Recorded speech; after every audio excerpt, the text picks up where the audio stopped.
ప్రాంతంలో ఒక మంచి భక్తిగా బ్రతుకుతున్నటువంటి ఒక భక్తిపరుడు ఎలానైనా ఆ భక్తిపరుణ్ణి పాడు చేయాలి అన్న ఆలోచన ఒక స్త్రీకి కలిగింది.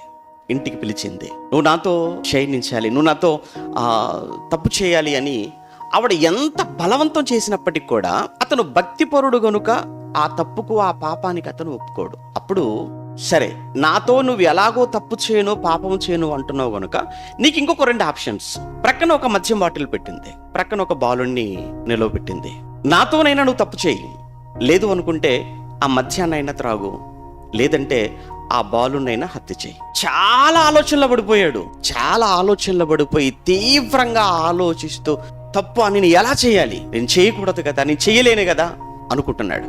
మరోవైపు పసివాణ్ణి చూసి ఈ పసివాణ్ణి చంపటవా, నిన్న నేరస్తుని కావాలా, హంతకుని కావాలా, నో అనుకున్నాడు. ఈ 2 కాదు కానీ మద్యం చాలా సులువు కదా, ఇటు ఆవిడతో నేను తప్పు చేయనట్లుగా ఉంటుంది, 2 బాలును కూడా చంపకుండగా ఈ 2 కంటే కూడా సులువుగానే నీవు చేతుల నుంచి తప్పించుకునే మార్గం ఈ మద్యమే కదా అని ఆ బాటిల్ తీసాడు. బాటిల్లో ఉన్న మద్యం అంతా తాగేశాడు. ఇక మద్యం తాగిన తర్వాత ఆ మత్తులో ఆమెను పాడు చేసేసాడు. ఆవిడ కోరుకుంది, అది జరిగిపోయింది. అది జరిగిన సమయంలో అక్కడ బాలుడు సాక్షిగా ఉన్నాడు కదా అని ఆ తర్వాత బాలును కూడా చంపేశాడు. దీన్ని బట్టి మనకి ఏమర్థమవుతుంది?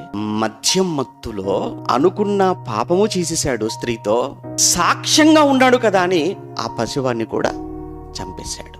అంటే మద్యం నీ చేత వ్యభిచారము చేయించగలదు, అదే మద్యం మత్తులో మరొకరిని నీ చేత హత్య కూడా చేయించగలదు.